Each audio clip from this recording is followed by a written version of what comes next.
What's up, guys? Back here again, making another video. Talking about something a little bit different right now. Talking about a little bit about why I choose to grow my own food.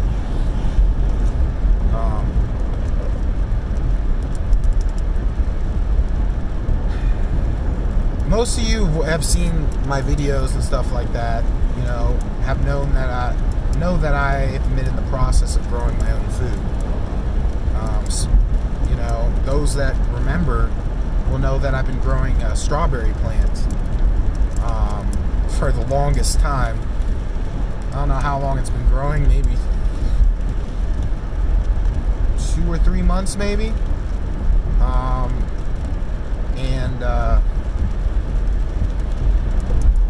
It's so far it's doing very well.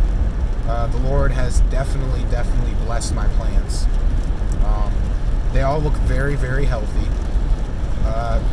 Believe it or not so far from what I can tell, there's not a single bad fruit on it, which I am just I'm just in amazement, because you gotta understand, even though I give my plants love and stuff like that, and I tend to them and take care of them, I'm not in charge of really deciding whether or not it grows to its fullest potential or not. That's not my responsibility. That's God's. God does that. I don't do that. I'm just like the caretaker.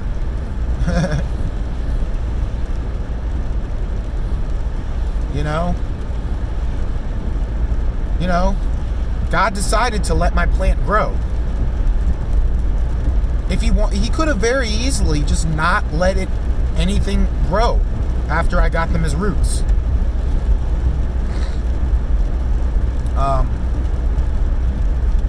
I got them as roots and grew them, and it's grown into a thriving strawberry bush now, a little mini strawberry bush. Now, there's not a lot of strawberries on there right now because I kept it small. That's mostly my fault. And it just mainly has to do with I love gardening, and I love these plants so much that I'm very, very careful about everything I do when it comes to them. I'm even scared to touch them. Because I don't want to accidentally damage them in any sort of way.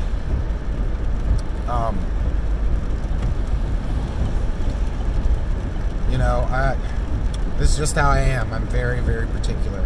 In fact, that's the reason it's still growing in that red Solo cup, is because I'm too afraid to replant it in something bigger, because I'm afraid the plant's going to be too shocked. It's going to end up being too stressed, and it's going to shock itself. And I don't want to do that. And yes, plants can stress themselves. Plants can stress just like we stress.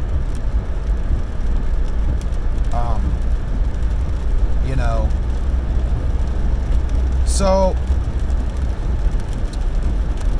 now that I've explained that a little bit, so why did I get into growing my own food? Why did I get into foraging? Well, in my 29 years here in this world, I've noticed very disturbing things. The world is getting worse and worse and worse as time goes on. They're poisoning our crops. GMOs, Monsanto, the company that provides the most GMOs, they're destroying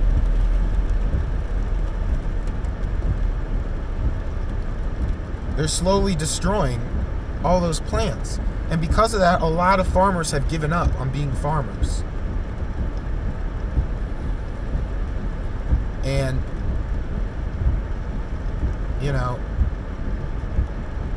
so Not to mention, and I know as well, that at some point, you know, civilization's going to collapse. I'd say very soon it's going to collapse.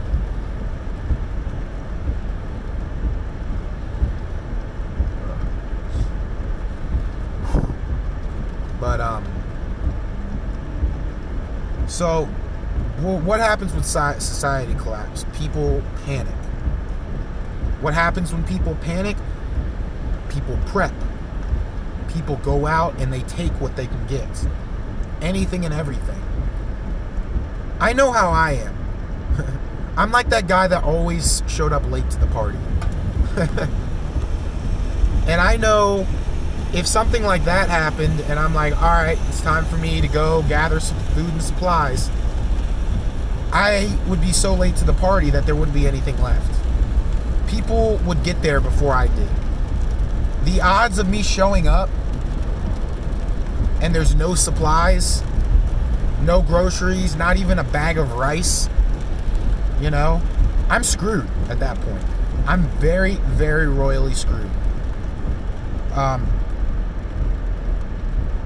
That's why I grow my own food. Because if that happens, I'll have food. You know, I'll have stuff to eat. And even if I didn't have that garden, that's why I learned foraging. Foraging is a necessary survival skill. Just think about if you're lost in the woods. You have no choice but to forage to survive, and you better hope you pick something that's not poisonous. I've heard plenty of stories of people that have been stranded, like in woods and stuff like that have eaten the wrong thing, end up very sick or just dying.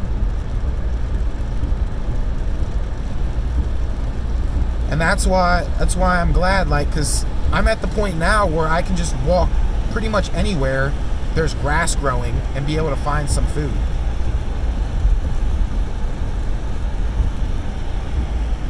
I've mentioned this before in one of my past streams.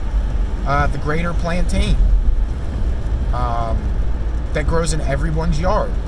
Yes, even your yard. People mistake it for weeds, but it's not a weed. It's a very, very, very nutritious plant. And it's actually more nutritious than kale is. It's a superfood.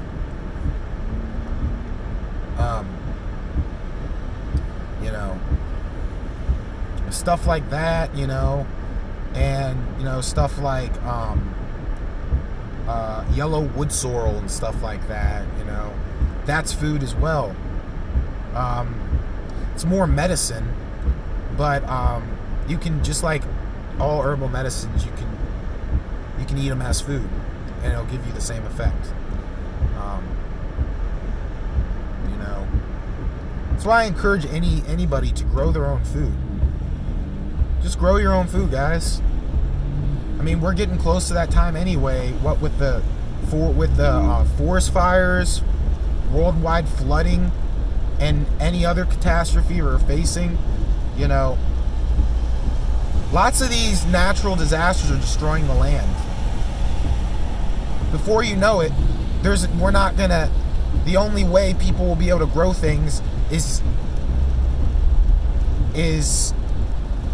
assuming that there's some sort of electricity that's still working, you know, and even if there isn't, you know, you could always grow them inside a structure as long as it has the right amount of sunlight. But farming and stuff like that in farmland, it's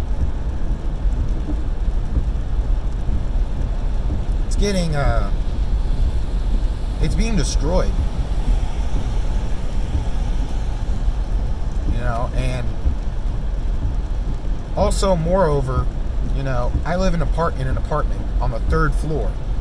You know, I don't have any land to grow things on. That's why I have a grow room.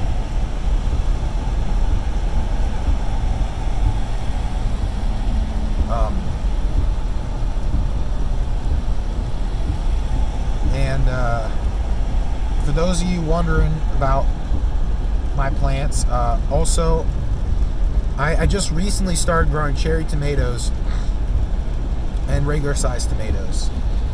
I don't know why I decided to grow two of them. Like, I picked the Burpees hybrid tomato plant.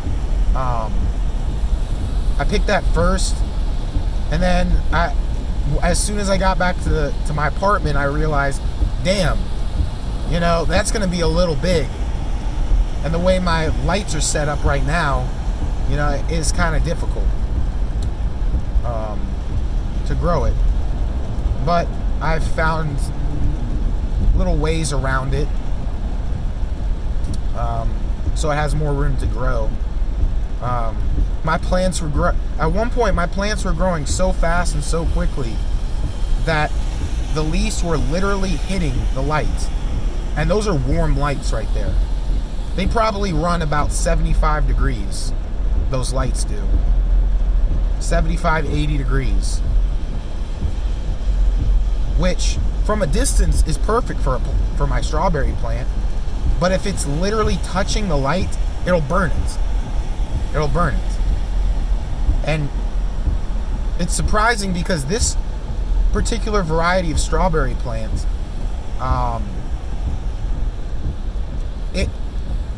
it's very, very used to the heat. It's a California variety plant. It's very, very used to warmer climates. And it's specifically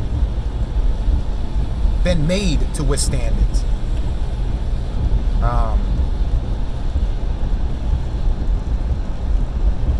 So a little bit of that, and then a little bit of, I had to slow down on watering my plants too, my strawberry plant at least, because it was starting, one of the leaves was starting to yellow, which indicates too much moisture retention in the soil, which told me that which means that I need to stop watering it, because I would water it every day, which tells me I need to stop watering it so frequently. My berries, a few of them are nice and red right now and nice and shiny. For anyone trying to grow strawberries, that's what you want. You want the berries to look nice and shiny. The shinier the better, because when it's shiny like that, it's showing that it's getting the right amount of water. But at the same time, you can't, just by looking at those strawberries, be able to tell if you're giving it too much water. The only thing that'll tell you is if it's getting enough water. It won't tell you if you're getting too much water.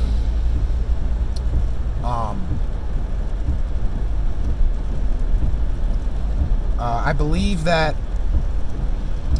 also another way you can check via the berries if there's too much moisture retention in your soil is, and this, don't take me verbatim for this, but this is just from what I know about plants. If you squeeze one of the berries, like touch it, I'm not talking about just a Hercules crush squeeze or anything like that, but just a nice gentle squeeze. And if it doesn't feel firm, it's probably got too much water in it. But if you ease up on the amount of water you give it, again, I don't know if this is true or not, but my guess would be that if you eased up on the water, the berries would be firmer.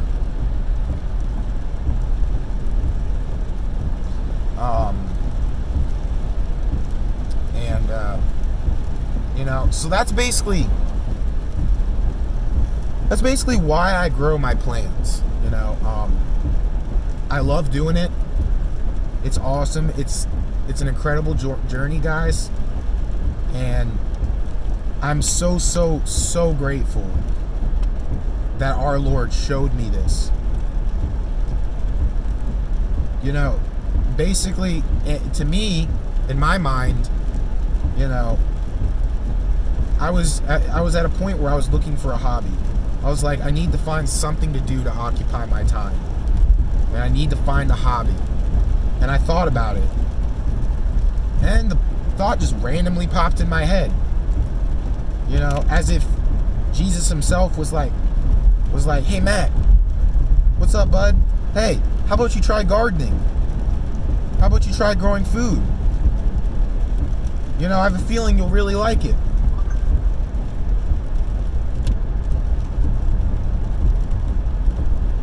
And I'm so glad that the Lord gave me this idea to start this.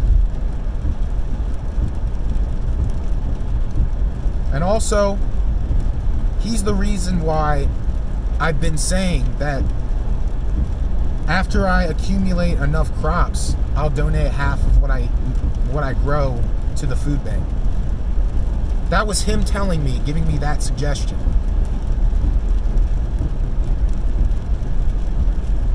He's basically talking to me in my head saying, you know, it'd be a great idea with all these crops you grow, Matt. Give half of it to people who need it.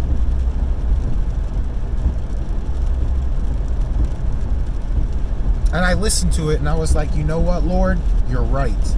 I will do that.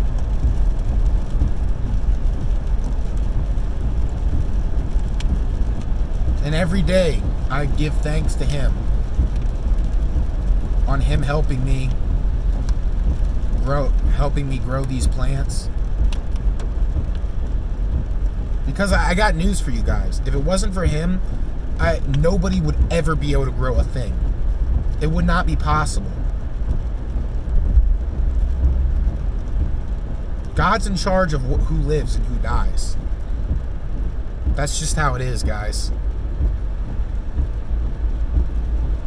It's like that with every living thing. And, you know, it's...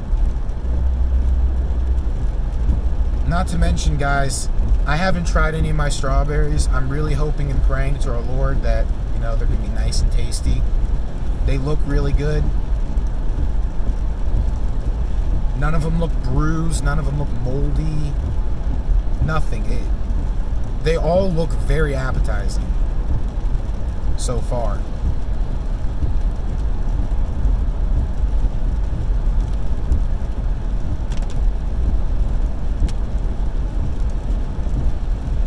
And I'm just like so amazed. You know, he created that plant. After he created it, he saw it was good. You know? And for those who haven't already got it yet, yes, strawberries are my favorite fruit. I love strawberries. My second favorite fruit is oranges. I love oranges. If I had enough land, I would grow an orange tree, and I'd grow a lemon tree, and an apple tree. I'd grow it all if I had enough land. That's the only thing preventing me from growing all the things I want.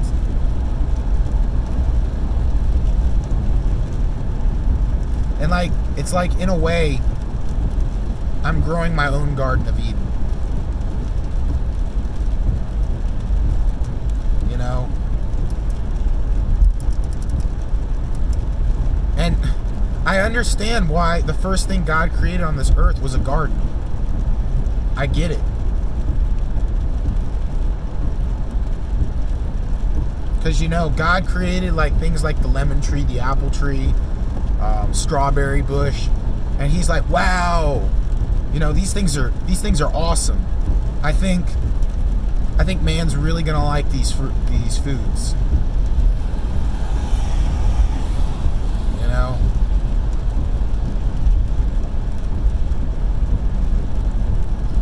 And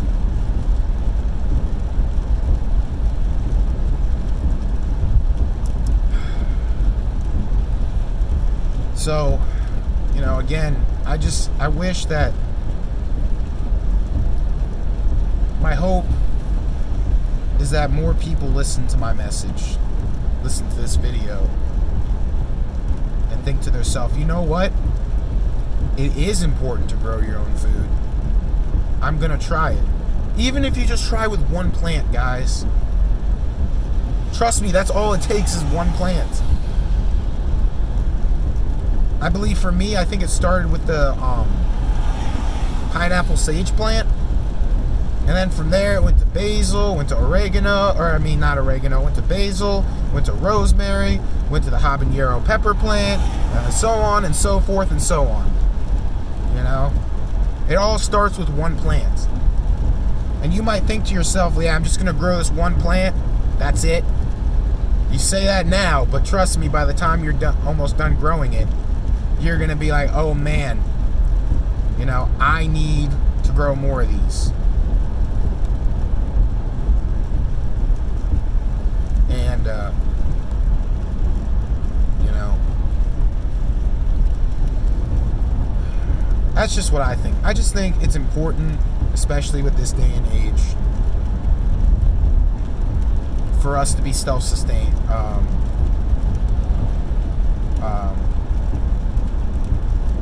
For us to do sustainable living, you know, growing your own food, eating the food from the ground, you know, that's what the Lord commanded, that we would eat of these plants.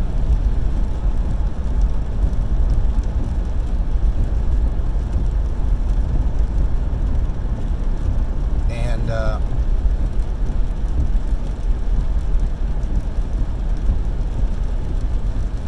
you know, now don't get me wrong too, if you do decide to do this, there's going to be rough times.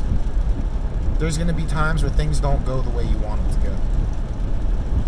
My first fruit that I ever tried growing was a Caroline raspberry plant. It had the worst fruit on that tree I have ever seen, on any tree. It would look as if it was about to grow, then it would instantly start turning moldy. So, you know, I failed at growing some plants. But it's okay. I learned what I was doing wrong from that plant.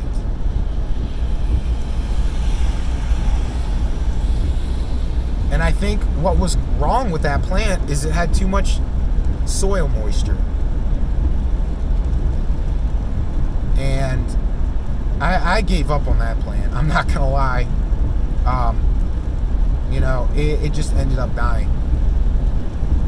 You know, what with me having to move out of my place and stuff like that, move into the apartment, and, you know, it wasn't good. You know, I had lettuce growing in that backyard and stuff that I had to give up on, and it still makes me upset to this day, because that lettuce could have been really good. But I was able to pick all the kale before I left, and me and Nick ended up feasting on that kale. We had some balsamic vinaigrette and just like drizzled some of that on the kale. Oh my gosh, guys, delicious, delicious.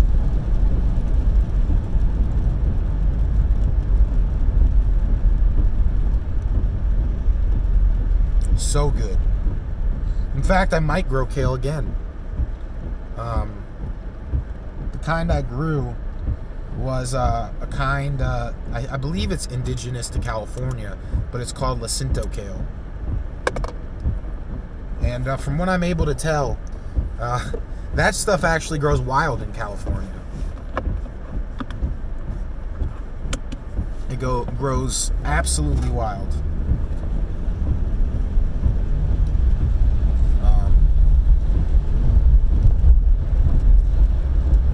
And yeah, it's very, very healthy. It's like one of the best things you can put in your body. To be honest, most leafy greens are bright green. Leafy greens are very, very good for you guys. You know,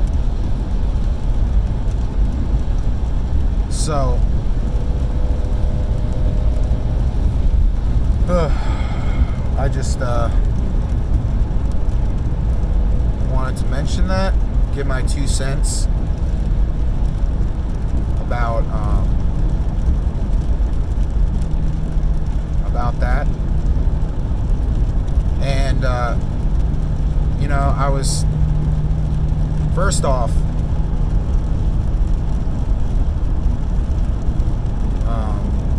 let me give a shout out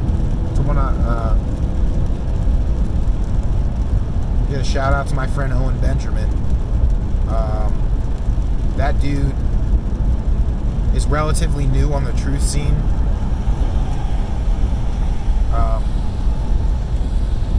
He's exposing a lot of stuff. I know this topic's a little bit different than the original topic I was talking about, but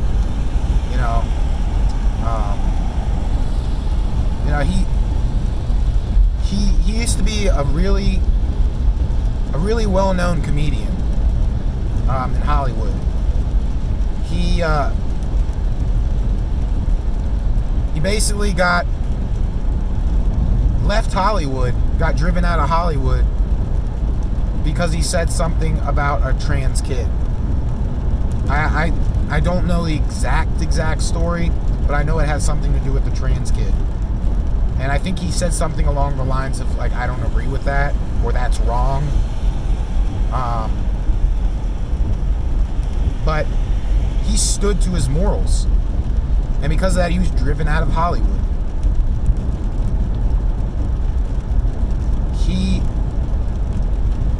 He suffered a good amount. I know he doesn't want to admit it. Who would? His career has taken a massive hit.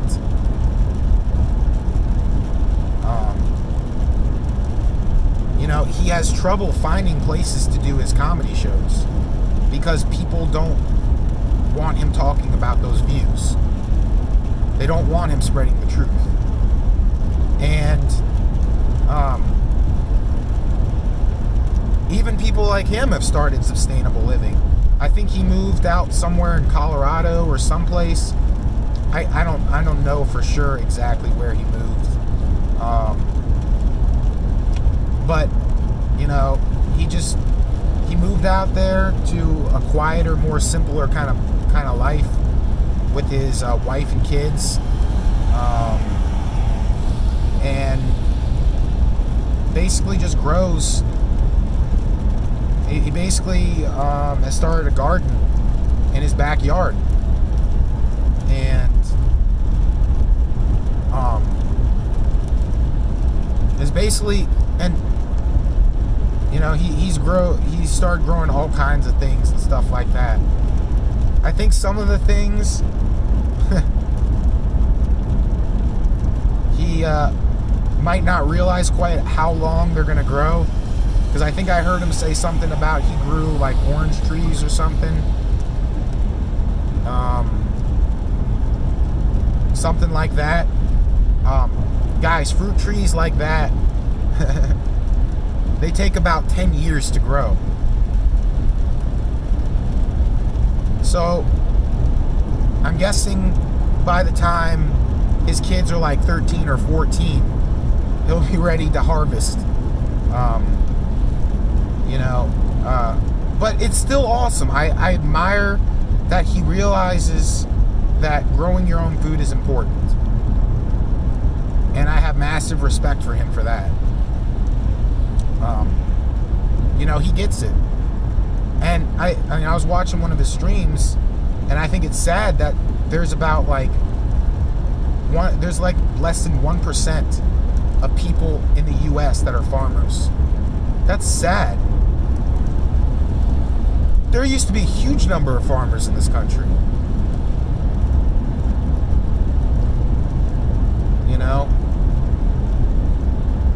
So, as a side note, shout out to him, and shout out to him exposing the lies. He's exposing a lot of these big-time Hollywood executives and stuff like that, most of which are accused of serious crimes such as statutory rape and all kinds of homosexual behavior and all kinds of abominable acts. And he's bringing this stuff to light, which is why I like him. I don't agree with everything he says, but I will say about 99%, 98 to 99% of the things he says, I agree with. I already had and that's why I watched him, because these were already my views before I started watching him. When I listen to someone, I listen to see, like, I listen to what they're saying, and I ask myself, is what they're saying true? Does it line up with what I believe personally? And if it does, I listen to them. Because, people like Owen Benjamin, they get it. He gets it.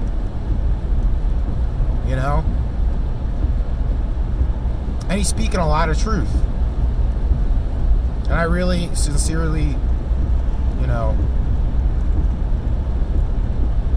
I wish him the best. And I really hope everything, I really hope everything goes well for him, because, I feel bad because he's gone through a lot since he took that stand against evil Hollywood.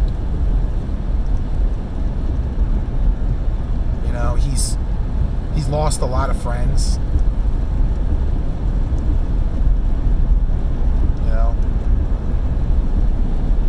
And honestly, we need more people like him spreading the truth and exposing these lies. That's what my channel is all about. Exposing the lies and telling people the truth about the Word of God. That's what my channel's about. I started my channel because I was tired of the lies. And I wanted to teach others about what's going on.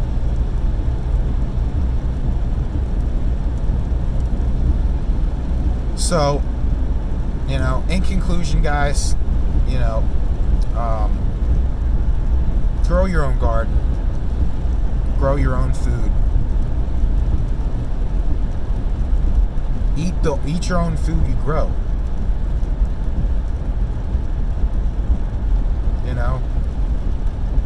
Start doing stuff like this now, so you can teach your kids the importance of this. And then, if your kids see what you're doing, and they see how much you love doing it, well, if you got a son and stuff like that, most sons want to be like their daddies. That's true. And if your son sees his dad doing this, he's going to be like, wow, look, my dad, he grew this, and he's eating it and stuff, and that's awesome. When I grow up, I want to do that too. I want to be just like him. That's how you teach the future generations. And, whenever I have kids, if I ever have kids, I would love to teach them this too. In fact, I would have it as a family activity. We go out to the garden, we joke around, have a good laugh, plant some plants, water and take care of them. It's not hard, and it's not hard to grow your own food. It's very straightforward. In fact, I love it. Another reason why I love it so much too, guys, is because it's teaching me patience. Patience is one of the things I've always needed to learn. And I know why Yeshua wanted me to do this. It's because you have no choice but to be patient. You have no choice but to wait, take your time and wait for these plants to grow.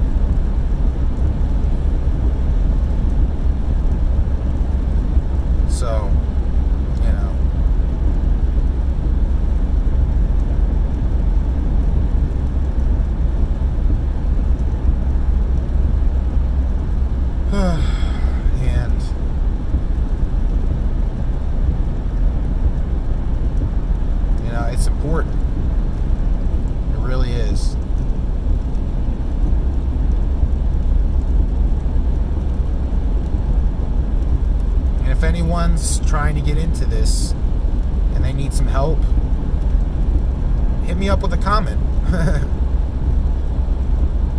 I love talking about gardening, as you can probably tell, seeing as this video has been going on for 35 minutes now.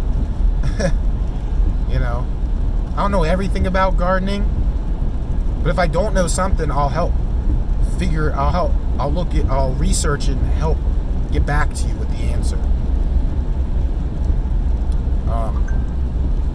So, in conclusion, guys, you know, just give gardening a try. Why not? There's nothing gay about gardening, guys. There's nothing gay about growing your own food and eating your own food.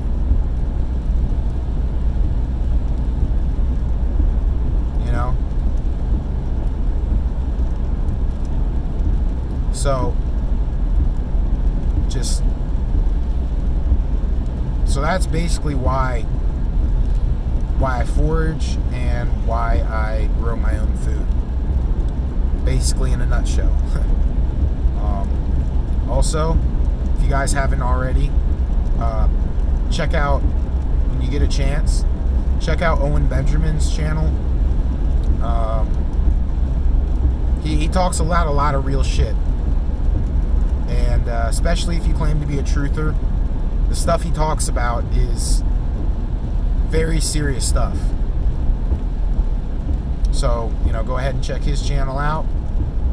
Anyway, guys, I'm about to sign off here.